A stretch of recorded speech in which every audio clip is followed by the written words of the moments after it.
Hello friends, welcome back to Nimmu's kitchen and vlogs channel.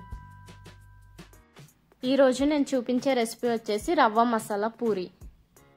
So ఈ రవ్వ మసాలా పూరిని ఎలా చేసుకోవాలో ప్రాసెస్ ఏంటో ఇప్పుడు చూద్దాం. ఈ మసాలా పూరిలోకి కావాల్సినవి 1 కప్ గోధుమ పిండి, 1 కప్ సూజీ రవ్వ, సాల్ట్ టేస్ట్కి సరిపడినంత, 1/2 స్పూన్ వాము, 1/2 స్పూన్ పసుపు, కొంచెం క్రష్ చేసుకున్న కసూరి మేతి, కొన్ని కరివేపాకు ముక్కలు, అలాగే కొత్తిమీర కూడా వేసి ఒకసారి కలుపుకొని ఇప్పుడు కాచి చల్లార్చిన వాటర్ని కొంచెం కొంచెంగా యాడ్ చేస్తూ ఒక సాఫ్ట్ డోలా ప్రిపేర్ చేసుకోవాలి.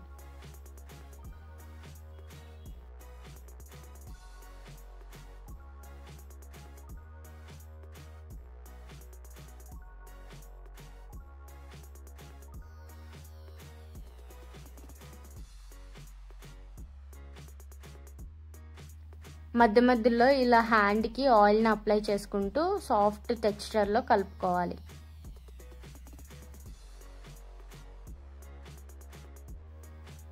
ఇలా కలుపుకున్న రవ్వని మొత్తం చిన్న చిన్నగా ఈక్వల్ పార్ట్స్గా డివైడ్ చేసుకోవాలి.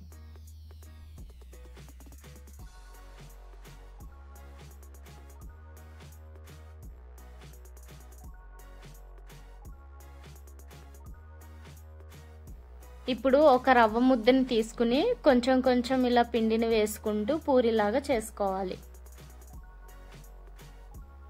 ఇక్కడ మనం పాటించాల్సిన టిప్ ఏంటంటే పూరీల ఎడ్జెస్లో దల్సరగా మాత్రమే చేసుకోవాలి. ఈ వీడియోలో చూపిస్తున్నట్టుగా ఈ ఎడ్జెస్లు ఇలా దల్సరగా ఉంటేనే పూరీలు అన్నవి ఉబ్బుతాయి.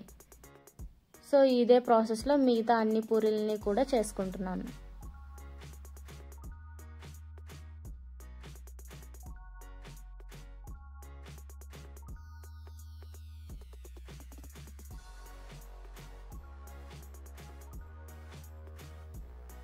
ఇప్పుడు ఒక కడాయిలోకి ఆయిల్ని యాడ్ చేస్తున్నాను.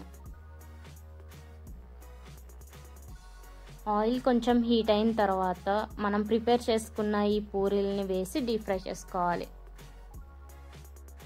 చూడండి, నేను పూరీలను లావుగా చేసుకోవడం వల్ల పూరీలు ఎలా పొంగుతున్నాయో, సో ఇదే విధంగా మిగతా అన్ని పూరీలను కూడా ఇలాగే డీప్ ఫ్రై చేసుకోవాలి.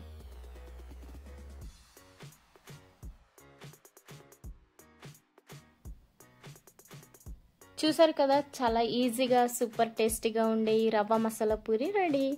ఇలా చేసుకున్న ఈ రవ్వ మసాలా పూరి మార్నింగ్ బ్రేక్ఫాస్ట్లోకి అయినా లేదంటే ఈవినింగ్ స్నాక్స్లా అయినా చేసుకోవచ్చు. సో ఫైనల్గా నేను చేసిన ఈ రెసిపీ మీకు నచ్చితే లైక్ చేసి షేర్ చేసి నా ఛానల్ని సబ్స్క్రైబ్ చేయండి. Thanks for watching.